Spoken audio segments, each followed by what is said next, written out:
ಈ ಸಮಯದಲ್ಲಿ ಪಡುಬಿದ್ರೆಯಲ್ಲಿ ಎಲ್ಲ ಕಡೆ ರಕ್ಷಿತಲ ಕಟೌಟ್ಗಳು ಬಿದ್ದಿರುವಂಥದ್ದು. ಇಲ್ಲಿಯ ಆಟೋ ಯೂನಿಯನ್ ಅವರು ಎಲ್ಲರೂ ಕೂಡ ಒಂದು ರೀತಿಯ ದೊಡ್ಡ ಜೋಶ್ನಲ್ಲಿದ್ದಾರೆ. ಈ ಬಾರಿ ರಕ್ಷಿತಾ ಗೆಲ್ತಾಳೆ ಅಂತ ಹೇಳಿ ಇತ್ತೀಚಿನ ಕರ್ನಾಟಕದಲ್ಲಿ ಹಾಗೂ ಈ ಭಾಗದ ಕೆಲವು ಜನರು ಹೇಳ್ತಾ ಇದ್ರು ಅವಳಿಗೆ ಕನ್ನಡ ಬರುವುದಿಲ್ಲ, ಕನ್ನಡ ನಿಜವಾಗ್ಲೂ ಕನ್ನಡ ಬರುವುದಿಲ್ಲ, ಆದ ಕನ್ನಡದ ಪ್ರೀತಿ ಇದೆ ಅವಳಿಗೆ. ಅದು ಇವರು ಅಲ್ಲಿ ಬಾಂಬೆಯಲ್ಲಿ ಹುಟ್ಟಿ ಬೆಳೆದು ಇಲ್ಲಿ ಬಂದು ಕನ್ನಡ ಕಲಿತು ಕನ್ನಡ ಮಾತಾಡ್ತಿದ್ದಾನೆ. ಅವರ ಕನ್ನಡ ಅಭಿಮಾನವನ್ನು ಖಂಡಿತ ಮೆಚ್ಚಬೇಕು. ಸುದೀಪ್ ಸರ್ ಅವರು ಒಂದು ವಿಚಾರ ಮಾತಾಡೋರು ಕನ್ಸಣ್ಣಲ್ಲಿ ಏನೋ ಒಂದು ಮಾಡಿದ್ರು ನೋಡಿ, ಅವಳ ಸಣ್ಣೆಯಲ್ಲಿ ಅರ್ಥ ಆಗುತ್ತೆ ಅವಳು ಈ ಸರಿ ಬಿಗ್ ಬಾಸ್ ಅಲ್ಲಿ ಗೆಲ್ತಾಳೆ ಅನ್ನುವಂಥದ್ದು. ಇದು ಅವಳು ಗೆದ್ದು ಬಂದೇ ಬರ್ತಾಳೆ ಪಡುಬಿದ್ರೆಯಲ್ಲಿ ಎಂಬ ಒಂದು ಕೀರ್ತಿಯನ್ನು ತಂದೆ ತರ್ತಾರೆ ಪಡುಬಿದ್ರಿಗೆ. ಇದ್ದಾಗೆ ಹೇಳ್ತಾಳೆ, ಸ್ವಲ್ಪ ನಗೆ, ಇದು ಸ್ವಲ್ಪ ಜಗಳ ಇರ್ತದೆ, ಸ್ವಲ್ಪ ನೋಡ್ಲಿಕ್ಕೆ ಖುಷಿ ಆಗ್ತದೆ. ತುಂಬ ಫನ್ನಿಯಾಗಿ ಆಡ್ತಾರೆ. ಆಟ ಅಂತ ಆಡ್ತಾ ಇಲ್ಲ ಅವರು. ದಕ್ಷಿಣ ಕನ್ನಡ ಉಡುಪಿ ಭಾಗದ ಜನರ ಏನು ಮನಸ್ಥಿತಿ ಇದೆ ಅದನ್ನು ಅವರು ಪ್ರತಿಬಿಂಬಿಸ್ತಾ ಇದ್ದಾರೆ. ಸಾಮಾನ್ಯವಾಗಿ ಚುನಾವಣೆ ಸಮಯದಲ್ಲಿ ನಾವು ಅಲ್ಲಲ್ಲಿ ಕಟೌಟ್ಗಳನ್ನು ನೋಡ್ತೀವಿ. ಆದರೆ ಈ ದಿನ ಅಂದರೆ ಈ ಸಮಯದಲ್ಲಿ ಪಡುಬಿದ್ರೆಯಲ್ಲಿ ಎಲ್ಲ ಕಡೆ ರಕ್ಷಿತಲ ಕಟೌಟ್ಗಳು ಬಿದ್ದಿರುವಂಥದ್ದು. ಎಲ್ಲರೂ ಕೂಡ ರಕ್ಷಿತಾ ಗೆದ್ದು ಬಾ ಅಂತೇಳಿ ಹಾರೈಕೆಯನ್ನು ಮಾಡ್ತಿದ್ದಾರೆ. ನಾನೀಗ ಪಡುಬಿದ್ರೆ ಸರ್ಕಲ್ನಲ್ಲಿದ್ದೀನಿ. ಇಲ್ಲಿಯ ಆಟೋ ಯೂನಿಯನ್ ಅವರು ಎಲ್ಲರೂ ಕೂಡ ಒಂದು ರೀತಿಯ ದೊಡ್ಡ ಜೋಶ್ನಲ್ಲಿದ್ದಾರೆ. ಈ ಬಾರಿ ರಕ್ಷಿತಾ ಗೆಲ್ತಾಳೆ ಅಂತೇಳಿ ನಾನು ಅವ್ರನ್ನ ಮಾತಾಡಿಸ್ತೀನಿ. ಸರ್ ಹೇಳಿ, ಎಷ್ಟು ಜೋಶ್ ಇದೆ ರಕ್ಷಿತಲ ಆಟವನ್ನು ನೋಡಿ ಅಂತ? ಈಗ ರಕ್ಷಿತಲ ಆಟ ನೋಡಲಿಕ್ಕೆ ಸಾಮಾನ್ಯ ಕರ್ನಾಟಕ ಜನರು ಎಲ್ಲರೂ ಕೂಡ ನೋಡ್ತಾ ಇದ್ದಾಳೆ. ವಿಶೇಷವಾಗಿ ನಮ್ಮೂರು ಹುಡುಗಿ ಪಡುಬಿದ್ರೆ ಅವಳು. ಯಾಕಂತ ಹೇಳಿದ್ರೆ ಮೊದಲಾಗಿ ಸಣ್ಣದೊಂದು ಯೂಟ್ಯೂಬ್ ಮಾಡಿಕೊಂಡು ಅವಳದ್ದೇ ಒಂದು ಹಾಸ್ಯಮಯ ಆಗಿರ್ತಕ್ಕಂತಹ ಏನೋ ಒಂದು ತಿಂಡಿ ಮಾಡಿಕೊಂಡು ಏನೋ ವೀಡಿಯೋಗಳನ್ನ ಹಾಕ್ಕೊಂಡು ಸಾಮಾಜಿಕ ಜಾಲತಾಣ ಹಾಕ್ತಾಯಿದ್ಲು. ನಂತರ ಕೆಲವರು ಈ ಇತ್ತೀಚಿನ ಕರ್ನಾಟಕದಲ್ಲಿ ಹಾಗೂ ಈ ಭಾಗದ ಕೆಲವು ಜನರು ಹೇಳ್ತಾ ಇದ್ರು ಅವಳಿಗೆ ಕನ್ನಡ ಬರುವುದಿಲ್ಲ, ಕನ್ನಡ ನಿಜವಾಗ್ಲೂ ಕನ್ನಡ ಬರುವುದಿಲ್ಲ, ಆದರೆ ಕನ್ನಡದ ಮೇಲೆ ಪ್ರೀತಿ ಇದೆ ಅವಳಿಗೆ. ಯಾಕಂತ ಹೇಳಿದ್ರೆ ಪ್ರೀತಿ ಮುಖ್ಯ ಕನ್ನಡದ ಮೇಲೆ. ಅದು ಮೊದಲಾಗಿದೆ, ಕಳೀತಾ ಇದ್ದಾಳೆ. ಯಾಕಂದರೆ ಜಾಸ್ತಿಯಾಗಿ ಅವಳು ಇಲ್ಲಿದ್ದದ್ದು ಭಾಳ ಕಡಿಮೆ, ಬೊಂಬೈಯಲ್ಲಿ ಜಾಸ್ತಿ, ಮಹಾರಾಷ್ಟ್ರದಲ್ಲಿ ಇದ್ದದ್ದು. ಹಾಗಾಗಿ ಸ್ವಲ್ಪ ಕನ್ನಡ ವಿಚಾರದಲ್ಲಿ ಸ್ವಲ್ಪ ಅವಳಿಗೆ ಇದೆ, ಆದರೆ ಅವಳ ಮನಸ್ಸಿನಲ್ಲಿ ಆಸಕ್ತಿ ಇದೆ ಕನ್ನಡವನ್ನು ಕಲಿಬೇಕು ಅಂತ ದೃಷ್ಟಿ ಅಂತ. ಹಾಗಾಗಿ ಮೊದಲೇ ಹೇಳಿದರು ಬಿಗ್ ಬಾಸ್ಗೆ ಅವರು ಆರಂಭವಾಗಿ ಬಂದಳು, ಒಂದಿನ ನಂತರ ಅವಳು ಹೊರಬಿದ್ದರು. ನಂತರ ಈಗ 100 ದಿವಸ ಪೂರ್ತಿಯಾಗಿದೆ, ಆಗಲಿ ಬಿಗ್ ಬಾಸಲ್ಲಿ ಇದ್ದಾರೆ. ನಮ್ಮ ಹಾರೈಕೆ ಒಂದೇ, ರಕ್ಷಿತಾ ಶೆಟ್ಟಿ ಗೆದ್ದು ಬರಲಿ ಅಂತ ನಮ್ಮೊಂದು ಹಾರೈಕೆ. ಇಷ್ಟು ದಿನದ ಆಟವನ್ನು ನೋಡಿದ್ರಿ, ಏನು ರಕ್ಷಿತಾ ಆ ಒಂದು ಆಟದಲ್ಲಿ ತುಂಬ ಮಜಾ ಕೊಟ್ಟಿದ್ದು, ಖುಷಿ ಕೊಟ್ಟಿದ್ದು ಅನ್ನುವಂಥದ್ದು ಅಥವಾ ಫನ್ನಿ ಆಗಿದ್ದು ಈ ಥರ ಯಾವುದಾದ್ರೂ ನೋಡೋದಾದರೆ ಯಾವುದಾದ್ರೂ ಒಂದು ಇನ್ಸಿಡೆಂಟ್ನ ಹೇಳ್ಬೋದು? ಆ ರೀತಿ ಇನ್ಸಿಡೆಂಟ್ ಯಾರಿಗಾದ್ರೂ ಗೋಳು ಇಕ್ಕೊಂಡಿದ್ದು, ಈಗ ಲೈಕ್ ಸೀಕ್ರೆಟ್ ರೂಮಲ್ಲಿ ಧ್ರುವ ಅಂತ ನನಗೆ ತುಂಬ ಗೋಳನ್ನು ಇಕ್ಕೊಂಡ್ರು, ಆ ರೀತಿಯನ್ನು ನೋಡಿದಾಗ ಏನು ಖುಷಿ ಆಯಿತು? ಅದಕ್ಕೆ ನನಗೆ ಖುಷಿ ಆಗಿದ್ದೀನಿ ಅಂತ ಹೇಳಿದ್ರೆ ಸುದೀಪ್ ಸರ್ ಅವರು ಒಂದು ವಿಚಾರ ಮಾತಾಡೋರು ಕನ್ಸಣ್ಣಲ್ಲಿ ಏನೋ ಒಂದು ಮಾಡಿದ್ರು ನೋಡಿ, ಅದು ಭಾರಿ ಖುಷಿ ಆಯಿತು. ಯಾಕಂತ ಹೇಳಿದ್ರೆ ಅವಳ ಸಣ್ಣೆಯಲ್ಲಿ ಅರ್ಥ ಆಗುತ್ತೆ ಅವಳು ಈ ಸರಿ ಬಿಗ್ ಬಾಸ್ ಅಲ್ಲಿ ಗೆಲ್ತಾಳೆ ಅನ್ನುವಂಥದ್ದು ಇಷ್ಟ. ಯಾಕಂದ್ರೆ ಎಲ್ರಿಗೂ ಇಷ್ಟ ಆಗುತ್ತೆ, ಫನ್ನಿ ಮೂಮೆಂಟ್ ಆಗಿತ್ತು.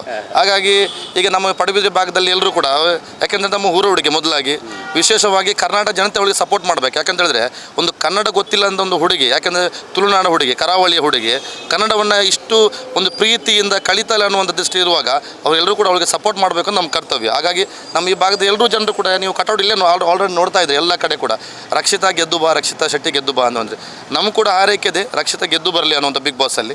ಅದು ಕೂಡ ನಮ್ಮ ಒಂದು ಹಾರೈಕೆ ಅಷ್ಟೇ. ಬರೀ ಆದರೆ ಈಗ ಆಗ ಕರಾವಳಿ ಅಂತೇಳಿ ಬರ್ತೈತಿ, ಈಗ ಕರ್ನಾಟಕದ ಎಲ್ಲರೂ ಕೂಡ ಅವಳನ್ನ ಮೆಚ್ಕೊಂಡಿದ್ದಾರೆ ಅಂತ ಅನಿಸ್ತಿದ್ಯಾ?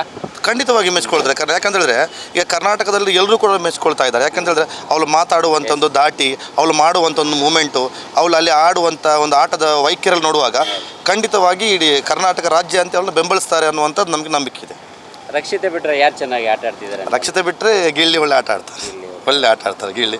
ಯಾಕಂದರೆ ಗಿಳಿಯ ಬಗ್ಗೆ ಹೇಳಬೇಕಂತ ಹೇಳಿದ್ರೆ ಆ ಒಂದು ಆಟದಲ್ಲಿ ಮತ್ತು ಅವರು ಮಾತುಗಾರಿಕೆಯಲ್ಲೆಲ್ಲ ಕೊಡುವಂಥ ಕೌಂಟ್ರಲ್ಲಿ ನೋಡಿದರೆ ಬರೀ ಒಳ್ಳೆ. ಯಾಕಂದರೆ ಅದು ಒಂದು ಅರ್ಥವತ್ತಾಗಿರ್ತಕ್ಕಂಥ ಒಂದು ಕೌಂಟ್ರ್ ಇರುತ್ತೆ. ಒಂದು ಮಾತಿಗೆ ಮಾತು, ಒಬ್ಬರು ಮಾತಾಡಿದರೆ ಮಾತಿಗೆ ತಿರುಗಿ ಯಾವ ರೀತಿ ಮಾತಾಡಬೇಕಂತ ಹೇಳಿ.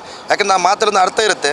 ಮತ್ತು ವಿಶೇಷವಾಗಿ ಅವರು ಕೂಡ ಅರ್ಥ ಮಾಡ್ಕೊಳ್ಬೇಕು. ಯಾಕಂದರೆ ಮಾತು ಅನ್ನುವಂಥದ್ದು ಒಮ್ಮೆ ನಮ್ಮನ್ನು ಕೆಡುಕು ನಡಿಗೆ ದೂಡುತ್ತೆ, ಒಳ್ಳೆ ತನ್ನ ಕೂದ ದೂಡುತ್ತೆ. ಅದು ಒಳ್ಳೆ ಕೆಡಿಸುವ ಒಂದು ಗಾದೆ ಇದೆ ಸರ್.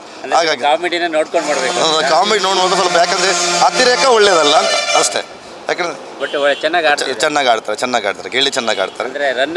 ಗಿಲ್ಲಿ ಆಗಬೇಕು, ರಕ್ಷಾ ಶೆಟ್ಟಿ ವಿನ್ನರ್ ಆಗಬೇಕು ನಮ್ಮ ಹಾರೈಕೆ ಅಷ್ಟೇ. ನಿಮ್ಮ ಹೆಸರು ಸರ್? ನನ್ನ ಹೆಸರು ಅಬ್ದುಲ್ ರಜಾಕ್ ಅಂತೇಳಿ. ನಮ್ಮ ಪಡುಬಿದ್ರೆ ಹೆಮ್ಮೆಯ ಪುತ್ರಿ ಅಂತ ಹೇಳ್ಬೋದು ಒಂದು ಲೆಕ್ಕದಲ್ಲಿ. ನೋಡ್ತಾ ಇದ್ದೀನಿ, ಗೆದ್ದು ಬರ್ದೇ ಬರ್ತಾಳೆ, ಗೆದ್ದೇ ಗೆಲ್ತಾಳೆ ಅವಳು. ಬಸ್ಸಿಗೆ ಹೋಗಿಂತ ಮುಂಚೆ ಎಷ್ಟೋ ಸಲ ನೋಡಿದ್ದೇವೆ, ಎಷ್ಟೋ ಇಲ್ಲೇ ಬರ್ತಾ ಇದ್ಲಲ್ಲ ಅವಳ ಅಜ್ಜಿಯೊಟ್ಟಿಗೆ ಶಾಪಿಂಗ್ ಮಾಡಲಿಕ್ಕೆ ಎಲ್ಲ ಬರ್ತಾ ಇದ್ಲು. ಆಟೋದಲ್ಲೆಲ್ಲ ಎಲ್ಲ ತುಂಬ ಓಡ್ತಾ ಇದ್ದು. ನಾವು ಎಲ್ಲಿ ಬಂದು ನಮ್ಮನ್ನು ವಿಡಿಯೋ ಮಾಡೋದು ಅಂತ ತುಂಬ ಒಳ್ಳೆ ಹುಡುಗಿ. ರಕ್ಷಿತಾ ಶೆಟ್ಟಿ ಹೌದು. ಹೇಗೆ ಪರ್ಫಾರ್ಮ್ ಮಾಡ್ತಾ ಇದ್ದಾರೆ? ಅವಳು ಒಳ್ಳೆ ರೀತಿಯಲ್ಲಿ ಮಾಡ್ತಾ ಇದ್ದಾಳೆ, ಏನಿದ್ರು ಆವಾಗಲೇ ಹೇಳ್ತಾಳೆ, ಒಳ್ಳೆ ರೀತಿಯಲ್ಲಿ ನಮ್ಮ ಊರಿನ ಹುಡುಗಿ, ಉಡುಪಿಯಿಂದ. ಹೌದು, ಇದ್ದಾಗೆ ಹೇಳ್ತಾಳೆ. ಸ್ವಲ್ಪ ನಗೆ ಇದು ಸ್ವಲ್ಪ ಜಗಳ ಇರ್ತದೆ, ಸ್ವಲ್ಪ ನೋಡ್ಲಿಕ್ಕೆ ಖುಷಿ ಆಗ್ತದೆ. ನೋಡಿದ್ರೆ ಒಂದೊಂದು ಕಾಮಿಡಿ. ಕನ್ನಡ ಬರಲ್ಲ ಜಾಸ್ತಿ, ಅಲ್ಲಿದ್ದದಲ್ಲ, ಹಾಗೆ ಸ್ವಲ್ಪ ಕನ್ನಡ ಬರೆದ ಒಂದು ಕಾಮಿಡಿ ಥರ ಆಗಿದೆ.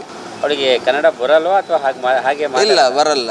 ಏನಂದ್ರೆ ಅವಳು ಬಾಂಬೆಯಲ್ಲಿ ಮಾತಾಡ್ತಿದ್ರು ಬಿಗ್ ಬಾಸ್. ಹೌದು, ಏನಂದ್ರೆ ಅವಳು ಕನ್ನಡ ಬರಲ್ಲ, ಅವಳು ಬಾಂಬೆಯಲ್ಲಿ ಇದ್ದದಲ್ಲ, ಹಾಗೆ ಸ್ವಲ್ಪ ಕನ್ನಡದ ಮೇಲೆ ಪ್ರೀತಿ ಜಾಸ್ತಿ ಅವಳಿಗೆ, ಅಷ್ಟೇ. ರಕ್ಷಿತನ ಬಿಟ್ರೆ ಯಾರು ಚೆನ್ನಾಗಿ ಪರ್ಫಾರ್ಮೆನ್ಸ್? ಗೆಲ್ಲಿದ್ದಾನೆ, ಗೆಲ್ಲಿ. ಇಬ್ರು ಇದ್ದಾರೆ, ವಿನ್ನರ್ ಆಗ್ಬೋದು, ರನ್ನರ್ ಆಗ್ಬೋದು. ರಕ್ಷಿತ್ ಇಬ್ರು ಇದ್ದಾರಲ್ಲ, ಒಳ್ಳೆ ಅವನು ಕಾಮಿಡಿ ಮಾಡ್ತಾನೆ ಬಿಗ್ ಬಾಸ್ ಅಲ್ಲಿ.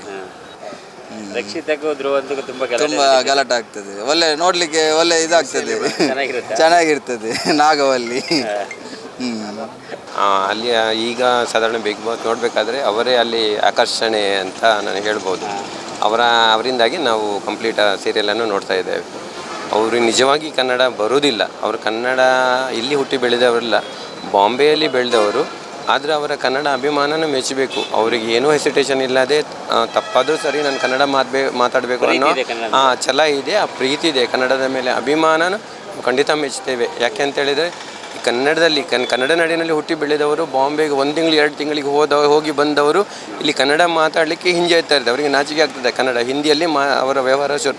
ಅದು ಇವರು ಅಲ್ಲಿ ಬಾಂಬೆಯಲ್ಲಿ ಹುಟ್ಟಿ ಬೆಳೆದ್ರು, ಇಲ್ಲಿ ಬಂದು ಆ ಕನ್ನಡ ಕಲಿತು ಕನ್ನಡ ಮಾತಾಡ್ತಿದ್ದಾನೆ. ಅವರ ಕನ್ನಡ ಅಭಿಮಾನವನ್ನು ಖಂಡಿತ ಮೆಚ್ಚಬೇಕು. ಸೆಲೆಬ್ರಿಟಿಗಳಿಗೆ ಅಲ್ಲಿ ಬೇಕಾದಷ್ಟು ಅವಕಾಶ ಇದೆ, ಅವರು ಅಲ್ಲಿ ಸಾಧಿಸಲಿಕ್ಕೆ ತುಂಬ ಅವರಿಗೆ ಮಾರ್ಗಗಳಿದೆ.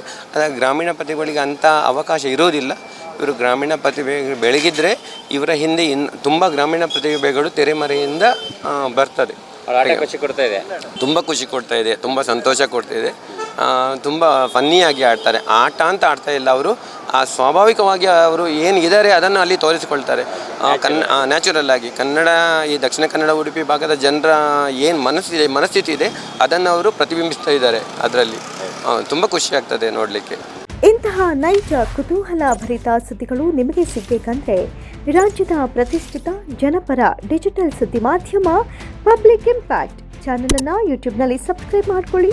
ವಿಡಿಯೋ ಇಷ್ಟವಾದರೆ ಲೈಕ್ ಮಾಡಿ, ನಿಮ್ಮಿಷ್ಟದವರಿಗೆ ಶೇರ್ ಮಾಡಿ ನಮ್ಮನ್ನು ಪ್ರೋತ್ಸಾಹಿಸಿ.